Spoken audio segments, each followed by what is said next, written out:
When the Halifax LV-839 radar lit up with thousands of dots over the strait, the Videnoha pilot realized that history was changing right now. A fleet of unprecedented proportions stretched below. In a few hours, 150,000 soldiers will set foot on the Normandy coast. Among them are 15,000 Canadians, whose testimonies have been kept in a forgotten archive for decades. Their stories, heroic, tragic, and sometimes absurd, reveal D-Day in a way that history textbooks don't. The night before the storm. On June 6, 1944, 18 Halifax bombers took to the skies of Yorkshire after midnight. The 433rd Squadron of the Royal Canadian Air Force regularly attacked targets in France, but this flight turned out to be special. Over the English Channel, pilot Edwin Widenoha noticed a strange pattern on the radar screen. Countless markings filled the display. Looking down, he saw a breathtaking sight, an armada of ships stretching all the way to the horizon. From 15,000 feet up, there was a view that no human in history had ever seen. Widenoha shouted to the crew over the intercom, "The invasion has begun! D-Day!" By the end of the day, 150,000 Allied soldiers, including 15,000 Canadians, will have landed on the Normandy beaches. This operation will open a new front against Nazi Germany and mark a turning point in World War II. 8 decades later, only a few of the participants in those events remained alive. However, their voices have been preserved. The Ohio University archives contain evidence collected by journalist Cornelius Ryan for his book The Longest Day. Of the 116 Canadian veterans who responded to his call, only a few made it to the pages of the bestseller. The rest of the stories lay forgotten for more than half a century until the university began digitizing them. Seasickness is worse than enemy fire. For the troops heading to Juneau Beach, the Canadian landing site, night swimming became a challenge. The storm in the strait was so strong that the soldiers dreamed of being on land at any cost. Sapper Robert Graham recalled, "Most of us were so seasick that we were ready to face the Germans just to set foot on solid ground again." But the memory of the Dieppe disaster, the disastrous 1942 raid, haunted him. Gunner Arthur Boone heard his comrades discussing the operation, hoping to avoid a repeat of the tragedy. The paratroopers of the 1st Canadian Battalion were the first to reach French soil, jumping behind the defense line in the dark. Private Percival Liggins almost died on landing. His legs got tangled in the slings inside the plane. He fell headfirst down, losing his rifle. The parachute opened at the last moment, but the paratrooper fell straight into a tree and fell through the branches. Another Canadian was stuck on a power pole. A comrade tried to help by handing him a Sten submachine gun, but almost shot the prisoner. His finger remained on the trigger. Liggins then found his rifle hanging from a branch, which hit him in the face as he fell. Military doctor Captain Colin Bredner landed on a tall elm tree and tried to swing to a lower tree, but fell from a height of 15 meters, breaking his pelvis and wrist. Unable to move, he lay among the bodies of other paratroopers. An attempt to anesthetize himself with morphine failed. Having one working hand, he opened the syringe with his teeth and accidentally poured out the contents. British medics found him and gave him an injection, but soon everyone was captured by a German patrol. The defenders turned out to be diverse. Many were Poles, Czechs, and Russians, people forcibly conscripted by the Third Reich and eager to surrender. Major Donald Wilkins was shot at. Then a man came out from behind a hedge, dropped his weapon, and shouted in English, "I'm Polish, I'm Polish."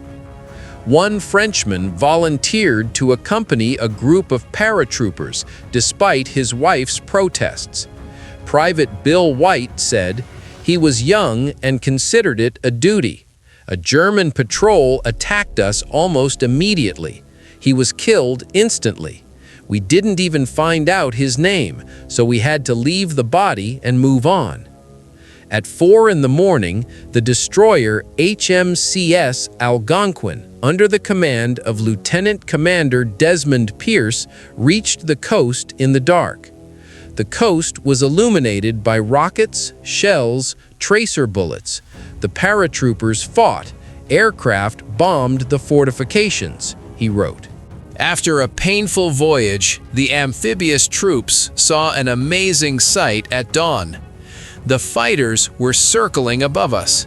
The ships surrounded us from all sides as far as the eye could see, wrote Private Gordon Lang of the Canadian Highland Light Infantry. The bombing began.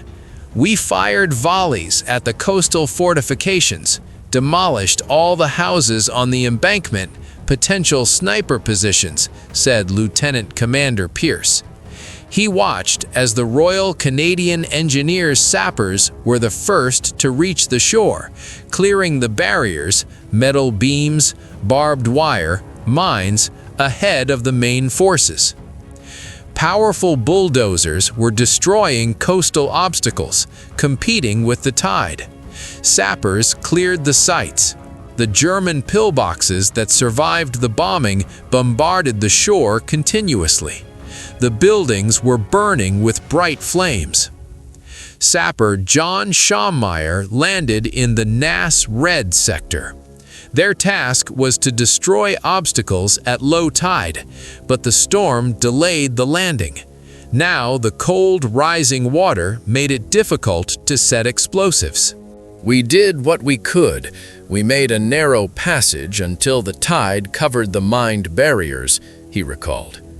As the infantry approached from behind, Schaumeyer and his comrades ran towards the breakwater under German fire. "We were pinned to the ground. We didn't have rifles, just long knives, which made it difficult to disembark. They remained attached to our armored bulldozer. They would be very useful now." He saw an amphibious assault boat approaching under fire. The soldiers could not get off quickly because the waves had tangled the gangways. Sapper Walter Kovadak entered the water, held the ladders, helping the soldiers escape the death trap. In the Nan Green sector, Sapper Jean Velux arrived with the first wave at Courcelles. He remembered a comrade who was convinced that he would not return home. He didn't come back. He was killed as soon as he touched the shore. Velux himself miraculously survived. The bullet hit the flask. Water was running down my legs. I thought it was blood. I was lucky. The sappers were followed by waves of infantry. The Royal Winnipeg Regiment landed in the Mike sector under heavy fire. Our platoon was almost completely dispersed and divided right on the beach, said Lance Corporal John Hamilton. He saw the death of Private Philippe Janelle from a bullet in the stomach. Private Andy Much was washed away by the waves. 2 days later, Andy's younger brother Robert would become one of the 156 Canadian prisoners of war killed by the Waffen SS. Hamilton was wounded by mortar fragments, a sharp burning sensation like a baseball bat hitting his face. Then blood gushed out. He fell behind with a group of wounded and caught up with his unit only in the evening. Those who arrived later were confronted with a terrifying picture. Ryan's archive contains descriptions of bodies in the waves, burnt tankers, and a soldier with his insides falling out. Corporal George Fraser of the Cameron Highlanders spotted the bodies of the Royal Regiment of Fusiliers floating in the water near the shore. The Cameron chaplain, Major John Fort, saw a soldier from the Regina Regiment digging the grave of a deceased friend. I comforted him, promised to take care of the funeral, and sent him to catch up with the unit. Gunner Brian O'Regan from the Army Film and Photography Unit found a sealed container on the beach with a film of Sergeant Bill Brandt, who had landed earlier.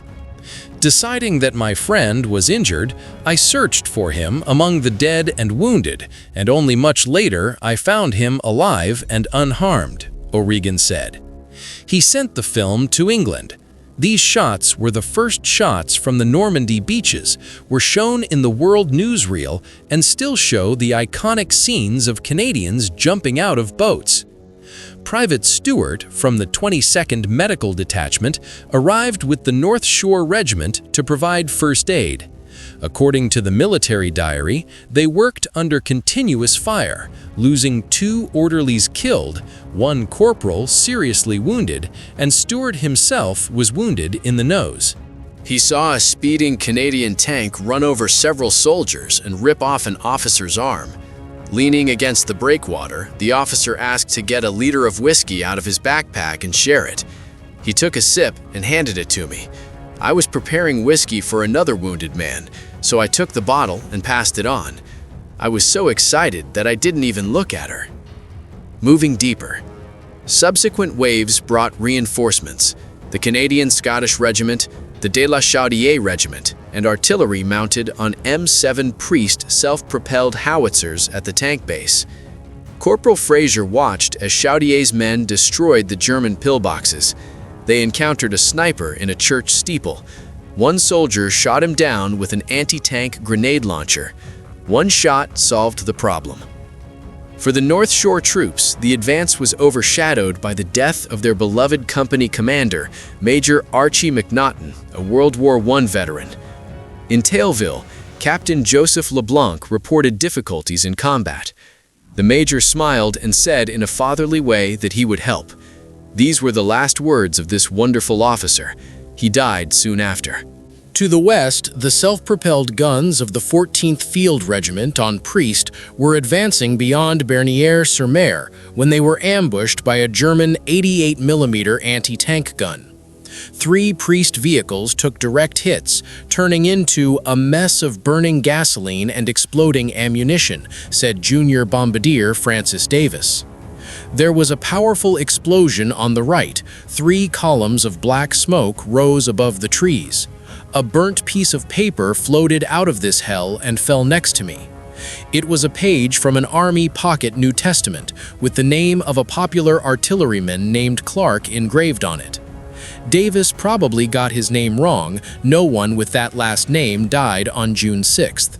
Most likely he was referring to Gunner Alfred Clavel, a farmer from Saskatchewan who fell that day. It is written in his file that personal belongings cannot be returned, destroyed in a fire and explosion in which the aforementioned died. After the explosion of his comrade's car, Davis did not have time to think. A German machine gun opened fire from behind a haystack. I was standing in the tower, half open, when several bullets bounced off the armor a foot away from me. Captain Clinton Gammon from North Shore lost consciousness from the explosion, feeling strangely calm. I thought how wonderful it was. No noise, no shells, no burning fields, no alarms. He woke up when a soldier from Chaudière almost drowned me by pouring water down my throat. The wounded Canadians, accompanied by captured Germans, were taken to the rear. Corporal Jack Reich saw a man with his arm in a sling riding a white farm horse and commanding about 50 disheveled German prisoners to hurry up. When the Canadians gained a foothold in their positions, the fighting continued in the air. Both sides were bombed and additional Allied paratroopers arrived. On HMCS Algonquin, Lieutenant Commander Pierce observed the arrival of reinforcements on gliders. The full moon was rising over the eastern beaches. The horizon is blackened by tow planes and gliders, hundreds of cars. When this armada approached the shore, the German anti-aircraft batteries opened fierce fire. We saw how 4 huge 4-engine planes were shot down. That night, pilot Videnoha and the 433rd Squadron returned to Normandy for a second mission, a low-altitude raid on a railway junction to delay German reinforcements. Bomb blasts rocked his plane, forcing him to descend sharply. The pilot regained control. We were very lucky to reach a safe height. Below, the affected area turned into a sea of fire, smoke rising high into the sky. On the ground, the soldiers were making sense of their experiences. There were 11 months of fighting left before the surrender of the Third Reich, but they survived a historic day. In the trench, Private Lang saw German planes flying over the treetops, bombing beaches. The most memorable thing on June 6th was that everyone who came ashore that morning was completely ready to give his life for a comrade nearby, he wrote. I believe this was largely responsible for the tremendous success of the Normandy landings.